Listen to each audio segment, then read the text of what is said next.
Hi everyone, this is Komal, and our data story was on the Ontario public sector salaries. And our group includes Alvin, Michael, Leo, and Zen.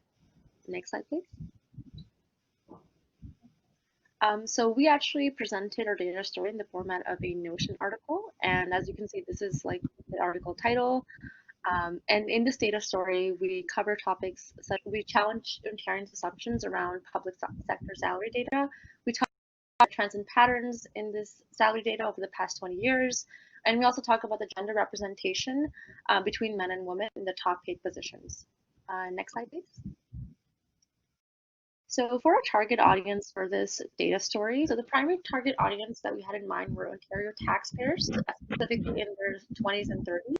And what we found was we did a little bit of research and we found that there's actually very little research and academic studies that are done on public data, although it is public, it generally only receives media coverage, and that's why people don't tend to have a good understanding of it. And it's important that Ontario taxpayers know how their money is being utilized to pay for these public salaries. And we chose the 20s and 30s demographic specifically because we felt that A, they were most likely to read the article in the first place. Also, they're more likely to actually channel their voices to make the necessary changes. So the secondary target audience were I guess second target audiences were legislators, researchers, and government officials, and we felt that they could actually use our analysis to inform their decision making and then build on our research more. Next slide, please. So without further ado, we can dive into the data story. Next slide. So the data specifically that we used was so if you've been living in Ontario for a while, you've probably heard the Sunshine List. If you haven't, so essentially in 1996, the Public Sector Salary Disclosure Act was enacted, which made it mandatory for any organizations that receives public funding from the province of Ontario to make public the names, positions, and salaries of individuals making over 100K in their organization. So this is the kind of the data that we used. Next slide, please. So before we kind of got into dissecting the Sunshine List from 2000 to 2019, we thought that we wanted to actually know what do Ontarians currently know about public sector salaries and then kind of shape our story that way. So we conducted a 4-question survey with 40 Ontarians, and I'll show you what we found. Next slide, please. So before kind of diving into the results, we had to kind of create this shared terminology between our actual data set and the sentiments of Ontarians, so we could kind of draw analogous comparisons and create our story. So so essentially in the actual data, there was 30+ sectors that existed, but that's not possible to run a survey on. So what we did was we actually condensed those strategically into 6 primary categories, which include education, healthcare, power and energy, government and legislation, and public services, as you can see on here. So next slide, please. So the first question that we asked our 40 participants was which public sector they thought was currently the most paid. And as you can see on this diagram, healthcare was ranked as first choice by majority. Second up was government and legislation. Third was power and energy, and then education and public services kind of came fourth and fifth. And we felt that this was kind of these findings kind of made sense because generally the salaries of doctors, lawyers, and engineers are associated with the top 3 contender sectors, and these professions are generally kind of deemed to be higher paid in the province of Ontario, whereas like salaries of like teachers, they're generally considered to be a lower paid profession in Ontario. So that kind of made sense. Next slide, please. Next, the question that we asked was which public sector employees Ontarians think should be paid the most. So one interesting finding here is that actually the rankings of the first question and this questions were quite similar, with healthcare again being the first one. However, the education and government and legislation sector were swapped with one another, with education being second and government and legislation being fourth. So this kind of shows that Ontarians generally deem the roles of educators to be more closely associated with the betterment of society versus those of government officials or legislators. But the overall similarity in rankings does show that they trust the government and believe that for the most part, public sector is paid how it should be paid. Next slide, please. So the third question was about which public sector had the highest paid employee. So over here, government legislation was the top contender. Number two was healthcare, and number three was power and energy, which is pretty similar to what we saw in the other two questions. Next slide, please.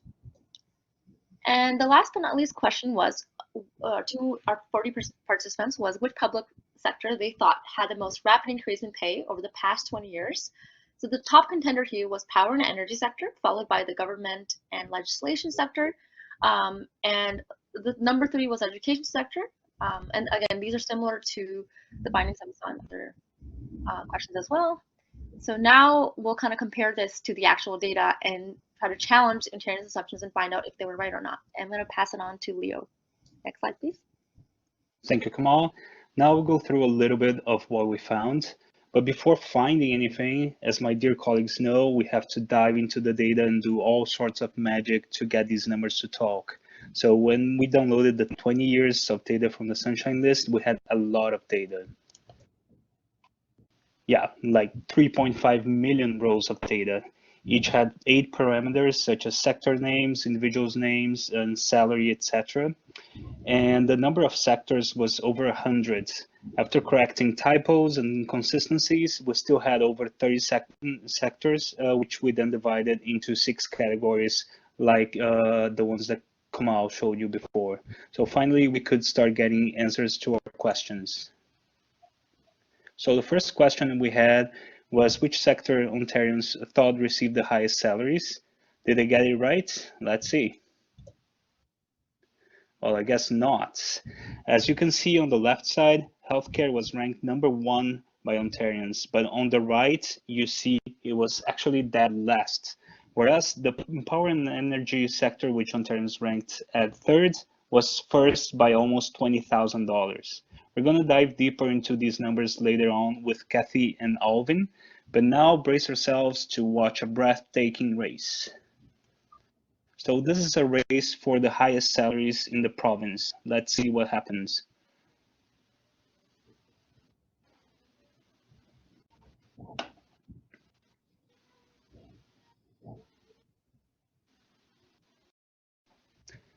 Yeah, you could see the amazing performance of the underdog power and energy sector, which went from 4th to 1st to win the race, as most Ontarians predicted. So Ontarians win, I guess. So talking about winning, let's take a quick look at the biggest winners, the top paid employees. Here we have the top salary per sector per year. The power and energy sector was on the top in 19 out of the 20 years that we looked into. Losing only one, Commerce received a totally deserved salary of $2.2 million. Another interesting fact is that last year was the first time that the top salary was under 1 million. Let's dive deeper and take a closer look. As you can see, the very talented Jeffrey Lyash, CEO of the Ontario Power Generation, was the top paid employee for the last 4 years, starting out with a little over 1 million, going all the way up to 1.7 million, only to go down to a pitiful $938,000. So did austerity finally reach the top levels of management, you may wonder? Well, the answer is much. So Laish left the organization last year to work in the United States, while second most paid on the 2019 Sunshine List, Kenneth Hardwick, became OPG's CEO, earning only $10,000 less than Laish last year. I know, depressing, huh? But hold on, because if you're a Laish fan, you might see him soon again, because Donald Trump has just asked yesterday for him to be fired from his CEO position in the US for, guess what? Having too high of a salary. Now back to more depressing data. This is about women representation. First of all, there were no women on the top of the list, like ever. There was a close second in one with Eleanor Clitheroe, then CEO of Hydro One. And on top of that, women were not present at all on the top 10 in the latest Sunshine List. So there you have it. I'm passing on to Kathy. I hope she can cheer you up. Thank you, Leo. I think I can cheer you guys up by introducing you to the richest sector. the power and energy sector. So power and energy is the sector with the highest median salary of 147K in the Sunshine List last year. The sector appears to have higher salary than most other sectors. The biggest group in the sector is nuclear operator, which makes an average salary of 135K, whereas the biggest group in the entire Sunshine List is professor, with average salary of 103K. Ontario taxpayer pays 32K more to nuclear operator than to professor last year, which might sound counterintuitive, as being a nuclear operator only requires high school diplomas. Furthermore, a janitor in Ontario power generation made into the Sunshine List in 2016, suggesting that the high salary in power and energy might be quite common within the sector. Not only that their median salary is the highest in 2019, power and energy is actually the only sector with increasing median salary in the past 20 years. It's increasing at an approximate rate of 1,240 per year, while the median salary of the whole Sunshine List is actually decreasing at a rate of $87 per year. On the other hand, power and energy has the least number of employees in the Sunshine List. In 2019, the power and energy employees only made up 4.8% of the entire Sunshine List, despite the fact that they have the highest and increasing median salary, suggesting that the sector is not as booming as it appeared to be. The higher salary might just be due to less people competing for public funds in the pool. Although power and energy has less than 5% headcounts in the Sunshine List, their board member manage to make the most money. As you see in the top 10 list, half of the employees are power and energy worker. Again, Large is the top one. And the power and energy is the top salary, as well as the high, medium, and increasing salary will continue for the next few years, as power and energy is exempted from the 1% salary wage increase applied to other public sectors. As a result, despite having the fewest headcount, power and energy are getting more public funds, which might upset many of the public sector employees who are subject to the 1% wage increase, especially the frontline healthcare workers who worked their heads off this year due to COVID. Now I will hand it to Alvin to talk about the salary distribution in healthcare. Thank you, Kathy. So let's dig inside the healthcare sector. I think lots of people are very interested in this sector. So overall, next slide, please. So overall, the healthcare is not the most funded sector salary-wise.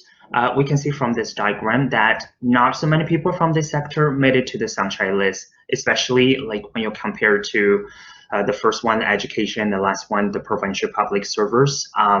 It's just not so many people made to this list. If we look at the salary range inside this sector, and we can see most of the people that made to the Sunshine List have a salary within around 100 to 200K. And there are also people in the middle, like have a salary between 200 to 500K. And I want to highlight that there are around 80 people who have the salary about 500K. So 80 people. I want you to remember this number because we're going to come back to visit number again. Next slide, please. Yeah, so if we look inside the sector, within the sector, most of the people from the list are working for hospitals, boards of public health. And the second one is from the hospital. And the other sectors, for example, the long-term cares or the health promote sports, they barely made to the list. So since most of the people on the list are from the boards of public health, so we dig a little bit deeper into the boards. So inside this board of public health, we see most of the people have a salary ranging from 200 to 400K. And do you remember I mentioned that there were 80 people who received the fund, who received salary more than 500K? Guess what? They are almost all from the boards of public health.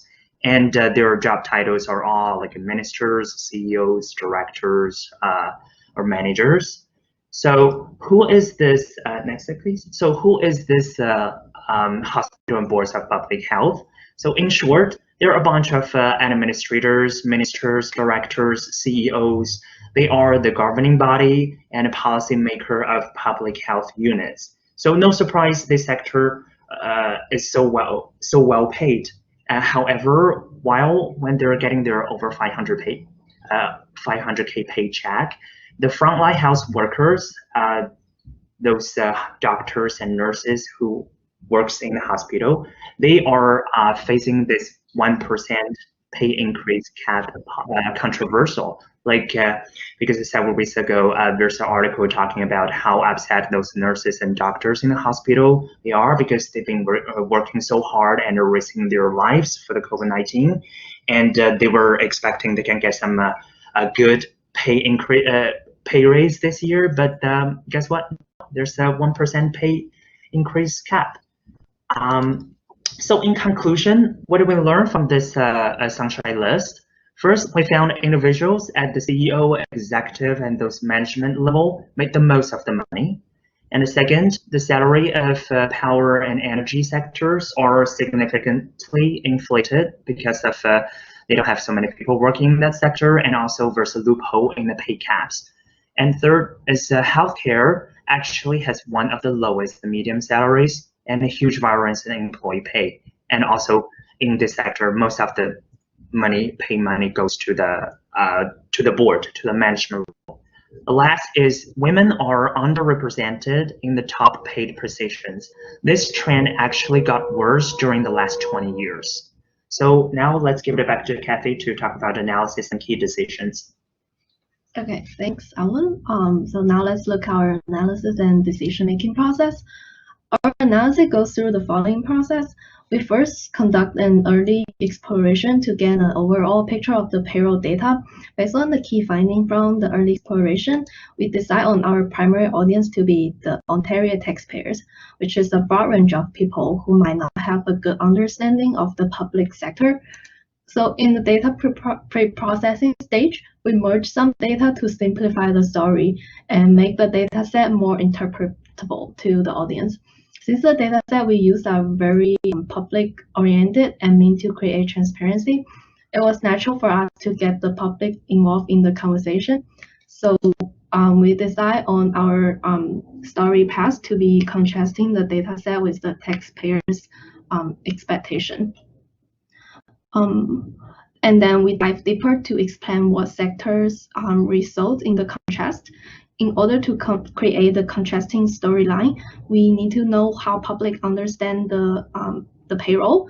This is when we decide to conduct a survey to gather public opinions, and we use the result to shape the story spine and decided on the message we want to convey to the audience, which help us further simplify our visualization to address the key points.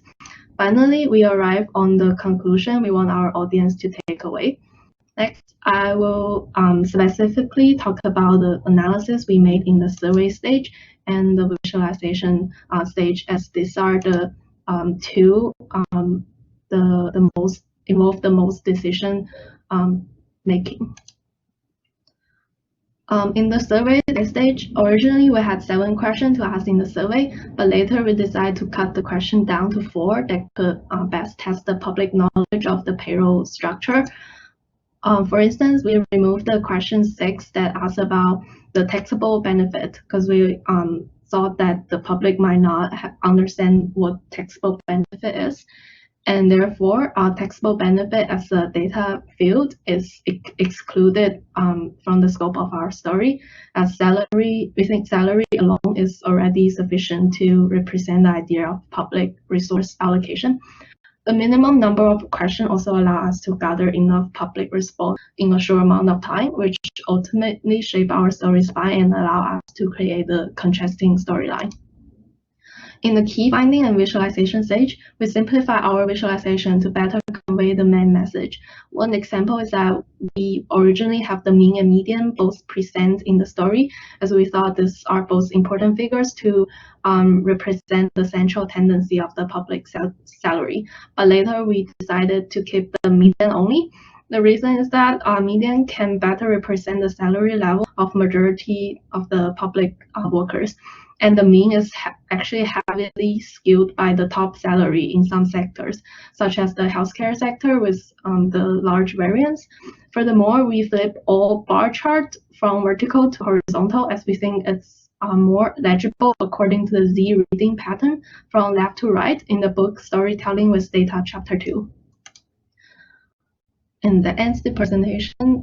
Thank you.